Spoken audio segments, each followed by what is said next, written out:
Hey, Eric. Hey, hey, John, how's it going? It's going good. It's going good. I have sure had the yawns tonight, so I'm sorry. Oh, man. Well, it's been a week. It's been, yeah, it feels like it's already been a week, but it's only Wednesday. Yeah. Pretty bad. Pretty bad. Sorry. I did something Saturday night and pulled my back or something, and it knocked me for a couple of days of I'm getting old. Because I saw you Saturday, You did in the late afternoon. I picked up the pressure washer. Thank I you was very doing much. totally fine. Yeah. I was doing totally fine. Yep, you came over, but I was weeding Right. in the garden when you came. And it was at the relatively end of a long day, but I mean, I had done a bunch of stuff. We're fine, no big deal. Not long after you came, picked up the pressure washer, I went inside. We were going to do my something fun Saturday night. I'll talk about that later. I went inside, took a shower, got dressed, and then sat in the living room waiting for the family to get ready. And for some reason, I think I had a sitting injury. That's what I'm going to blame it on. I don't know. I was literally sitting in the chair. Okay, I was not sitting straight. My ergonomics were awful or whatever. I don't know. But my back seized on me and I was like, I can't move. What's going on? Anyway, suffice to say, I did go to the thing on Saturday night. We'll talk about that later. And I took it easy on Sunday, but then by Monday it was really bad. I actually went into the ER thinking that it wasn't my back, that it was something else. And because it wasn't like near my spine. Anyway, blah, blah, blah.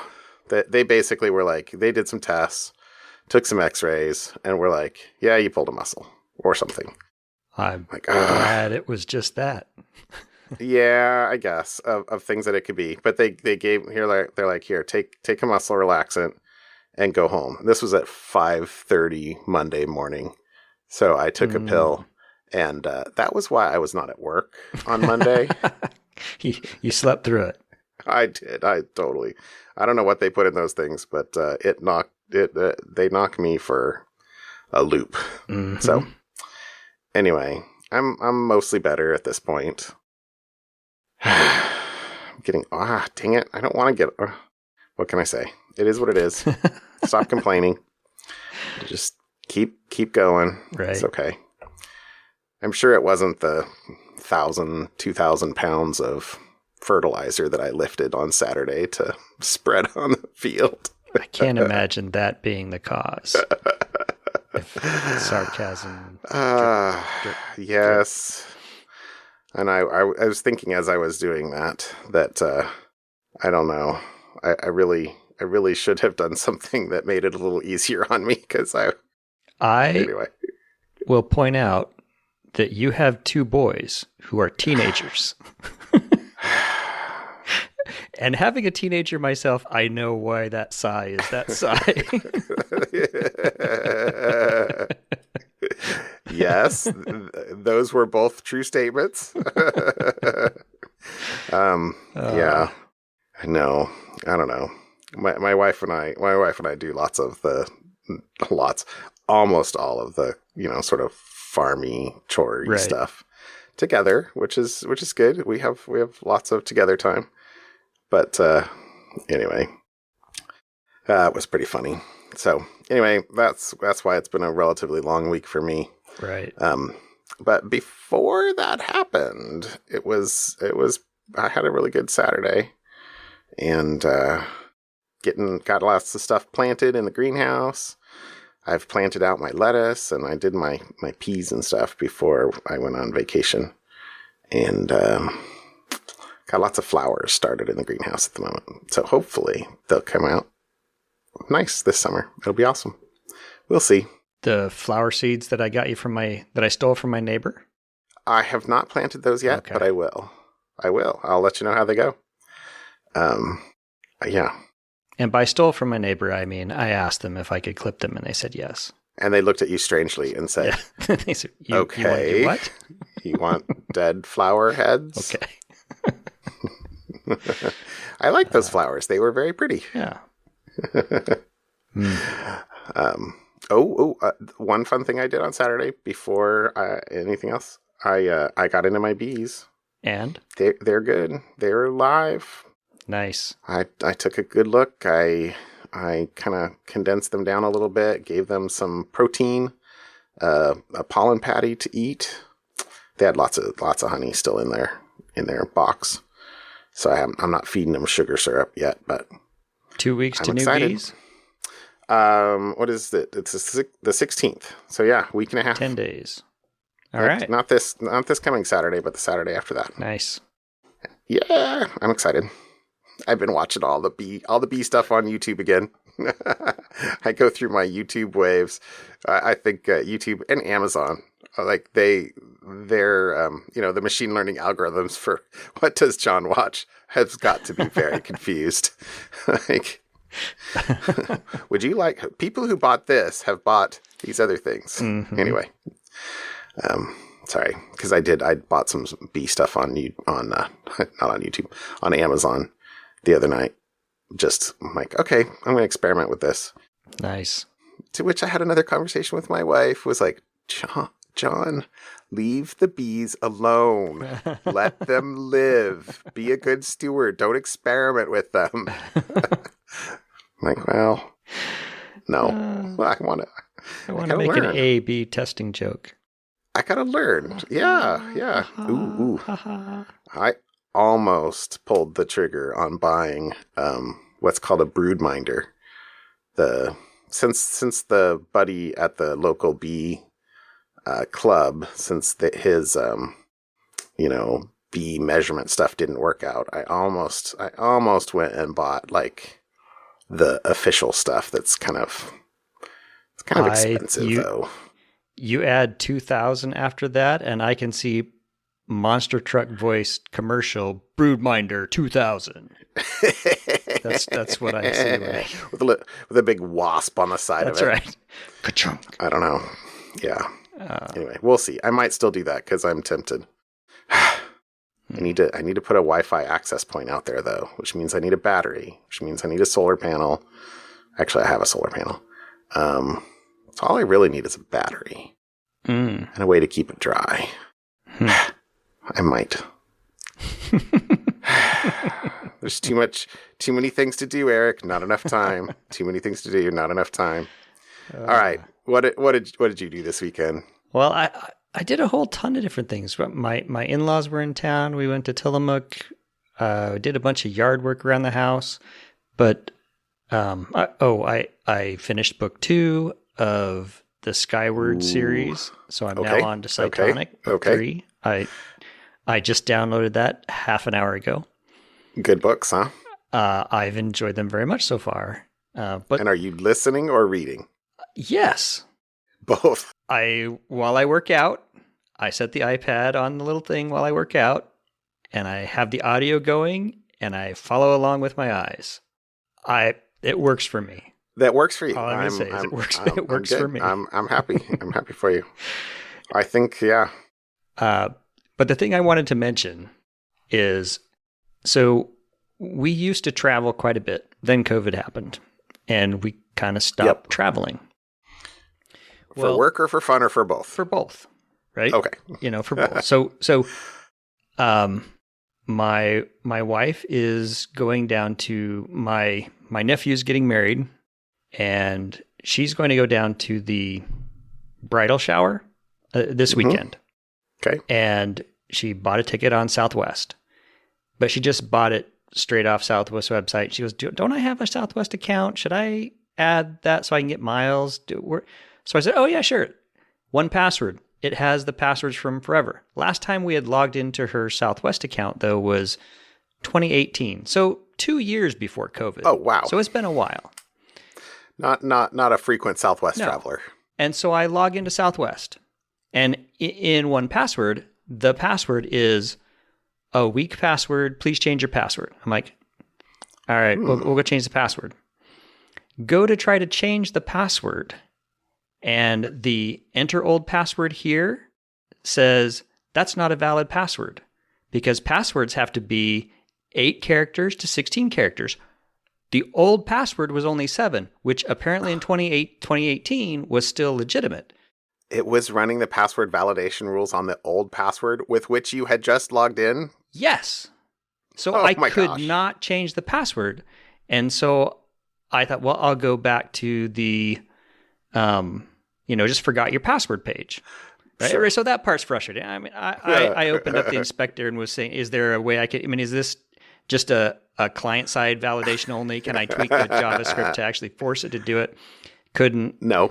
So. Okay. Which is okay. That's a developer right there. Yeah. Like, are you doing client-side validation? That's right. So then I go to the forgot your password. Well, I try to do the forgot your password, and that doesn't work because the data that it's asking for to validate who you are was not data they had been using back in 2018. Previously. So I messed with that and could not get it to send me the password reset email. So I started doing things like, because it was asking for a first name, last name, and email and your rapid reward number, which I had all those bits of information. Apparently, it used to have your name all in one field. So I put her full name in the first name field and nothing in the last name field and tweaked around with that. And that somehow broke it to the point where it said, we're going to send you a password reset email. Like, that's all I wanted to get to was a password reset. We see suspicious activity on your account. It has been locked and a password reset has been sent. Exactly. Because I did not, well, in between when I was messing around with things, I called a helpline. And when I got the message saying, your wait time will be 72 minutes, I hung up. Oh, gracious. And started hacking on the website again. Anyways, finally got it fixed. But it's still, Southwest, come on. It's an 8 to 16 character password, max. And you know. So they've graduated from 7 or They've graduated from probably 8, nothing. At least. To at least 8. And I had to figure out what 16. The right special characters I could add were. That is the worst. So, did you, like, when you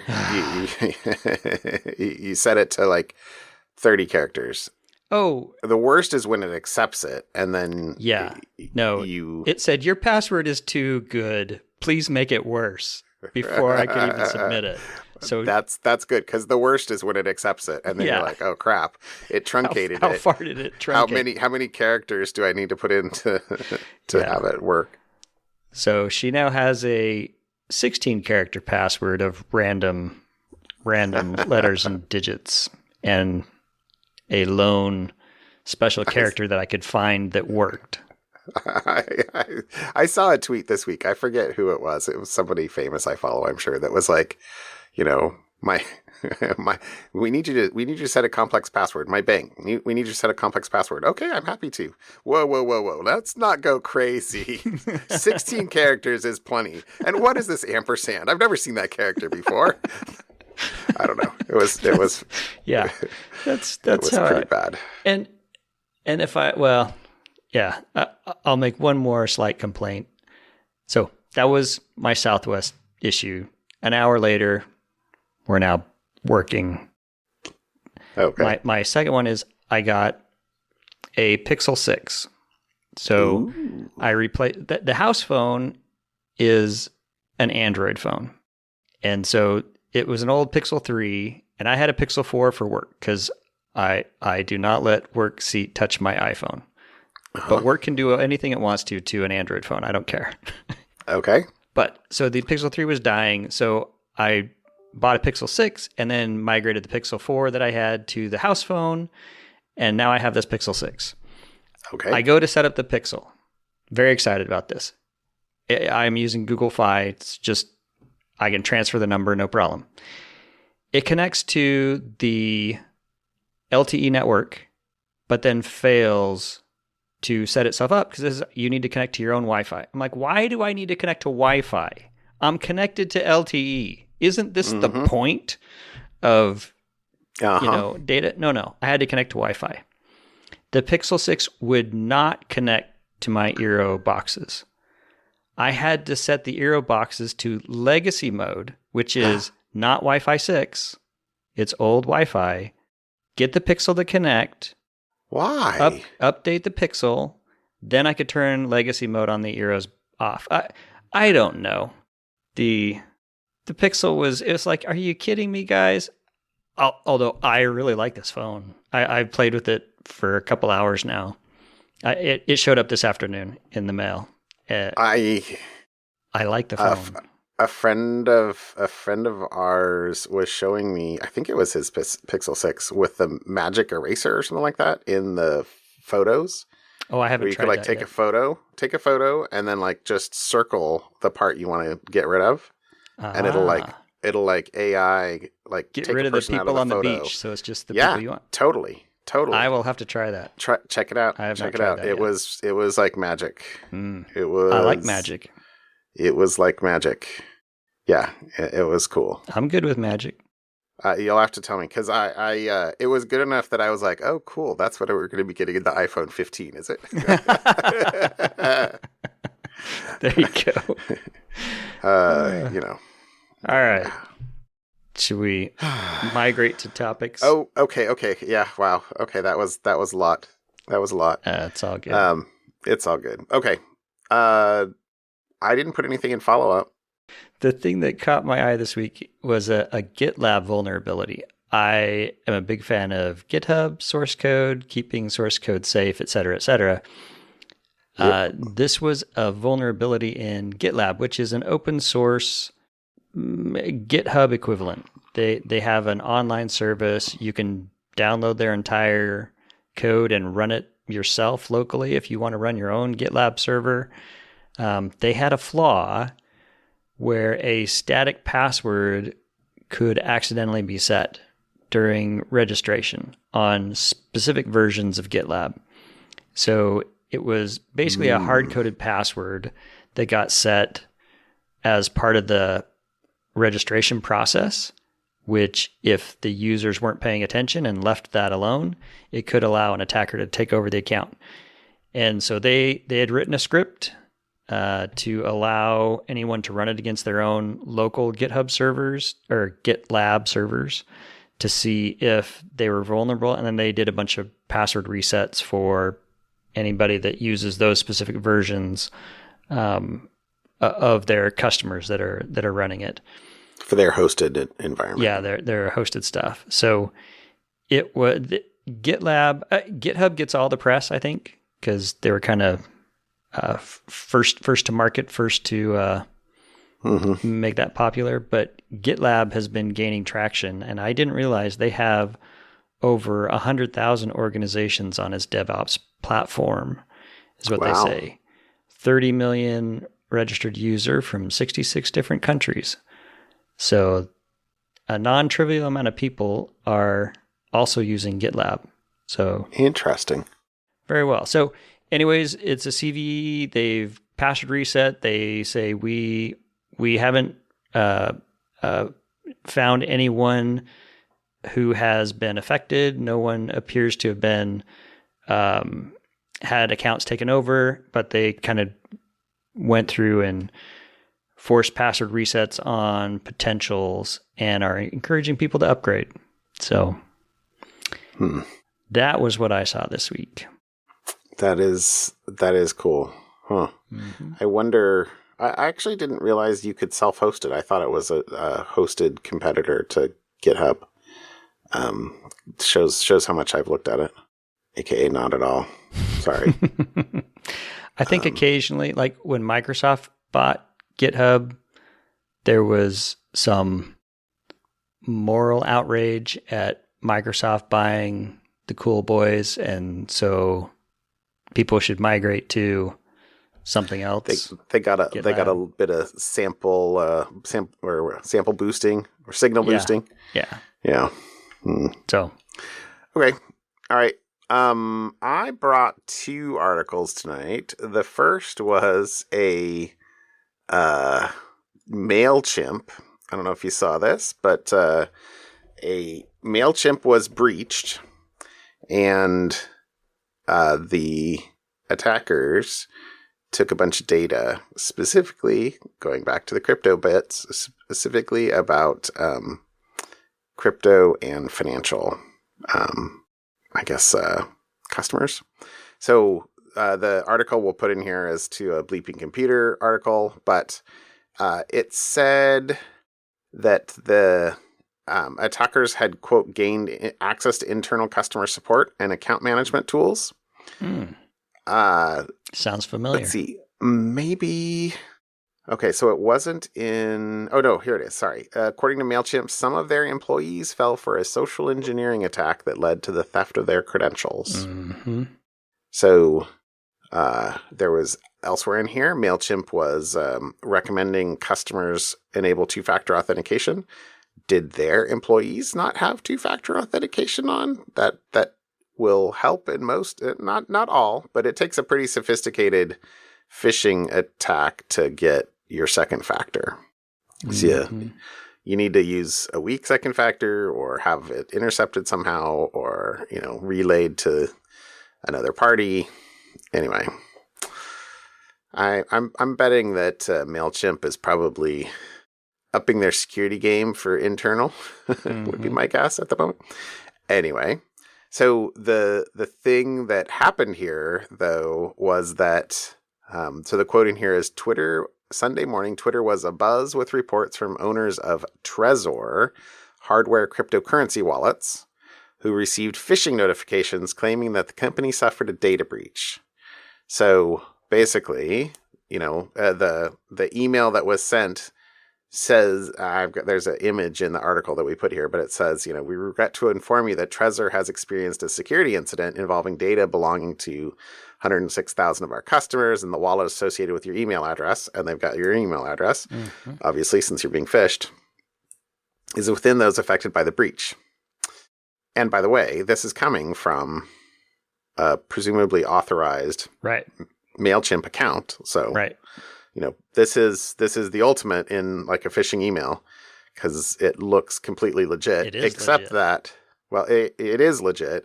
Except that the link included to go download this file and set a new PIN on your wallet is a malicious file. Of course it is. That is being downloaded. And so that's what it says. If you're receiving this email, it's because you've been affected. In order to protect your assets, please download the latest version of Trezor Suite and follow the instructions. And then a link to the download latest version. Yeah. So, and obviously that it says, quote, these emails prompted Trezor customers to reset their hardware wallet pins by downloading this malicious software and that allowed stealing their stored cryptocurrency. So, right? That's where the money is. Yep. Let's see. What else on this? It says on March 26th, our security team became aware of a malicious actor accessing one of our internal tools. Let's see. The incident was propagated by an external actor who conducted a successful social engineering attack on Mailchimp employees, resulting in employee credentials being compromised. And it said that they were used to access, the credentials were used to access 319 Mailchimp accounts and to export audience data, presumably mailing lists, from 102 customer accounts. And that in addition, they got access to API keys for an undisclosed number of customers, which have now been disabled. And that, the article says that all the compromised account holders have been notified, but it's not really a supply chain attack, I guess, since this is more of a service, but it's a service whose explicit configuration is to be able to communicate with customers on behalf of a company, making it look like it's from that company, which means that they've got your customer list, they've got the ability to send mail as you, they've got, high amount of credibility. It's an, service security, super important. Yep. my second article actually just came out today. I don't know if you saw this one too, but this was about I did see this one. the Justice Department, or the thing I had seen was the Justice Department announcement, but it said the Federal Bureau of Investigation has disclosed it carried out an operation in March to target a massive botnet controlled by Russian intelligence. So this is supposedly the Cyclops Blink malware, and the FBI was authorized. What? Just Cyclops Blink. It's Cyclops Blink. guy. They can't really wink. They can only blink. I amuse myself. That's good. It's good. What about it? Well, it's Sandworm is the associated group. Right. But anyway, so they got permission, or actually the way they phrase it is it was court ordered. So the it says authorized by courts in California and Pennsylvania. And evidently the early articles said that they had removed the actual software from the compromised devices, but it was updated to say, no, that's not the case. They basically took down the command and control servers. They didn't go and touch the compromised devices. So they warned that, the Justice Department described it as successful, but warned that device owners should still review the initial February 23rd advisory to secure their compromised devices and prevent reinfection. Right. So even if only a minor fraction of those wind up getting updated, there'll probably be a significant number still vulnerable. So what else did it say here? It said that since the Justice Department said that since the news first emerged about the rising threat of Cyclops Blink in February, thousands of compromised devices were secured by the owners, but justified its court-ordered operation because the majority of infected devices were still compromised just weeks later in mid-March. Cyclops Blink is believed to be the successor of VPN Filter, a botnet largely neglected, I'm reading here, after it was exposed by security researchers in 2018 and later retargeted by a U.S. government operation to disrupt its command and control servers. Both Cyclops Blink and VPN Filter are attributed to Sandworm, a group of hackers working for Russia's GRU, the country's military intelligence unit. So, that's awesome. There's one more quote in here that I pulled out from John Holtquist, who's a vice president of intelligence analysis at Mandiant, says, quote, Sandworm is the premier Russian cyber attack capability and one of the actors we've been most concerned about in light of the invasion. We are concerned that they may be used to hit targets in Ukraine, but also concerned they may hit targets in the West in retribution for the pressure being placed on Russia. Right. So, kind of a multiple birds, one stone, potentially, in this. So, I saw this today and kind of gave a little cheer.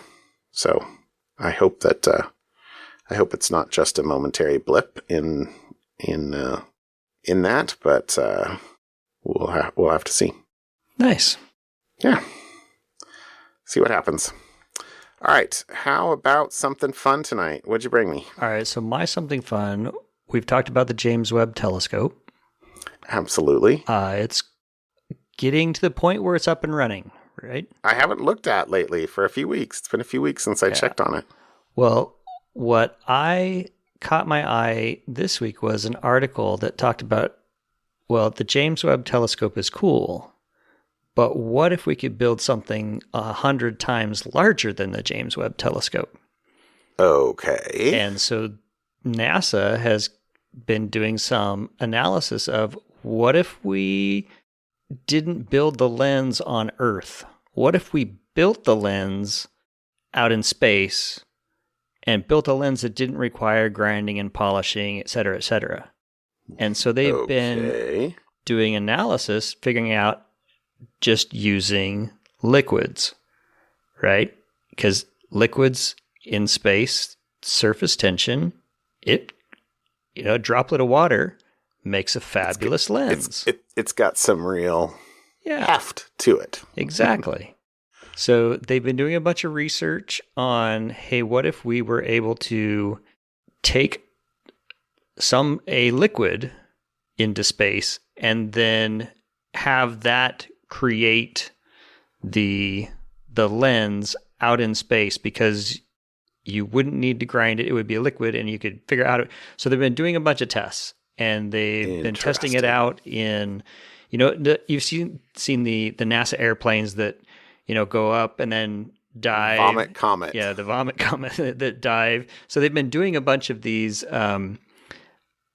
tests for, microgravity on this kind of thing. And now they're actually going to take it out into space and do some additional testing out in actual space to see if at some point in the future they could build a lens, a liquid that started out as a liquid and then solidified in the future to give us an even larger telescope.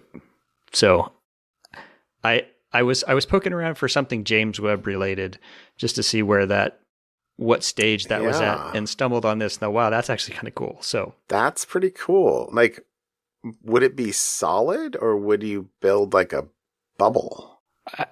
I think they're looking at it to be solid. So it starts liquid, forms, and then solidifies. Oh. So how do you go from... Oh. Anyways, interesting. There's I got to read that. A bunch of analysis still going on. I haven't read it, so that's cool. So there's my something fun. That's cool. Okay, hey, if you see James, more stuff from James Webb, I think the last stuff I did on the something fun was when they were trying to adjust the mirrors. Let me know, because I'm not like watching it constantly. Okay, so my something fun that I foreshadowed earlier, I actually kind of brought to you, but was going to see The Princess Bride on Saturday night. And yes, that was after I kind of tweaked my back, so it was kind of a little rough sitting in those chairs. But seeing The Princess Bride with the live the organ symphony was really, really cool. It was really cool. I had not seen the movie in a long time, even though it's, it's one of my favorite movies. I say, everybody can quote lines from that movie. I can quote the whole thing. I'm pretty sure that I could say every line in that movie. Yeah. At least once a week, someone uses a Princess Bride quote somewhere, whether they know that's what they're doing or not. Exactly. So... You've got an overdeveloped sense of vengeance. Yes. If only we had a wheelbarrow. Anyway. I'm jealous. Why didn't you list that? Anyway, it was very fun. I loved it. The boys enjoyed it. My wife enjoyed it. And actually, she was the one that was like, when you said, because when I saw it was on last year when we were buying tickets, I'm like, oh, we have to go to that. And she said that she was like, okay, whatever, kind of humoring me, but she agreed. It was fantastic. And it has a great soundtrack. Yeah. It has a great soundtrack. Yeah.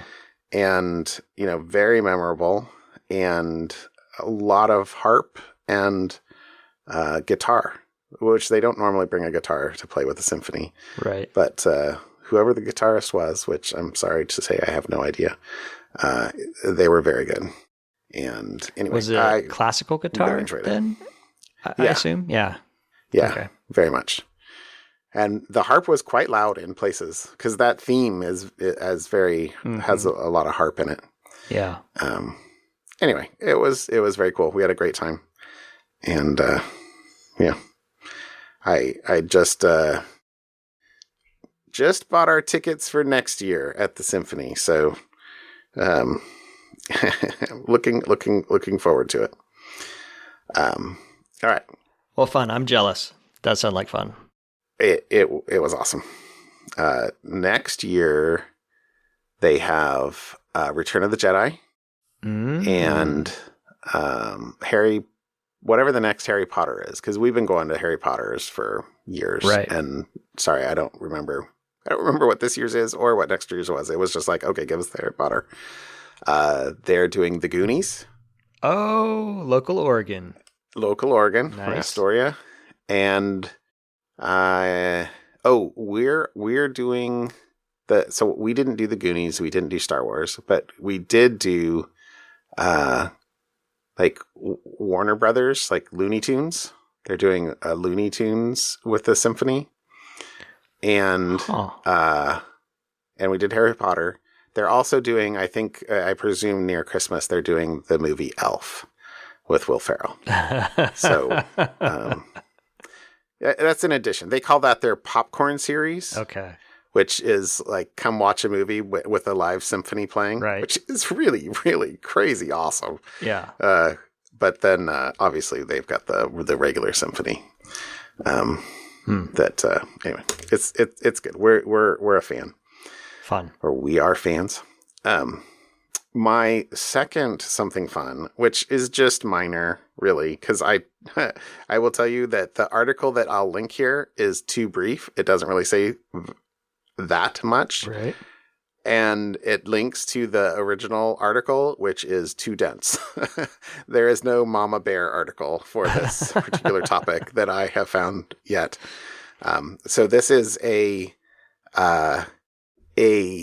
new means of dating tools, like, archaeologists, directly. So, they often use,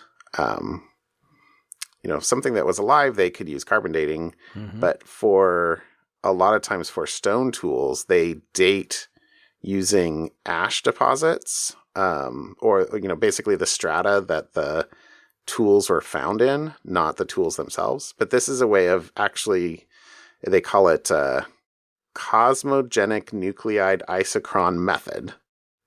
So say that 2 times fast. That it can be used directly on the stone tools themselves rather than the sediments surrounding them. And so this is in the Olduvai Gorge in Africa. And evidently in this particular site, complex T69, there are very few layers of volcanic ash that are often used to date tools and remnants in other areas. But basically find that word again, Cosmogenic Nuclide Isochron method. As far as I could tell, I did a quick skim of the paper. They're basically saying, oh, look, cosmic rays from space will interact with and alter the decay of particular crystals.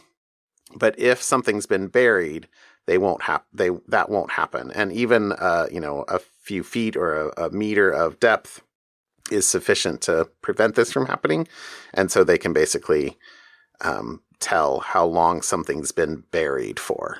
So not necessarily the age of the rock, because the rock was formed from something long before, but like how long has the rock been buried since it was used. Oh. Kind of cool. So it may have been discarded and laid unburied for quite a few years, but at some point, weather and nature takes over and buries it. Yeah. Got it. Exactly. And presumably, it's buried alongside other remnants that they find in whatever the site is. So anyway, that was what I was planning to do for my something fun. And then I went and actually tried to read the actual paper. And holy moly. The Princess Bride is much more fun. That probably is the more fun of the two. Yeah. In a classic fun sense, so to speak. So, anyway, that's all good. Well, alrighty. All right. Call it a show? Yep, it's a show. All right. Well, have a good rest of your week, and I will talk to you next week. You too. I will see you. All right. Bye. Bye.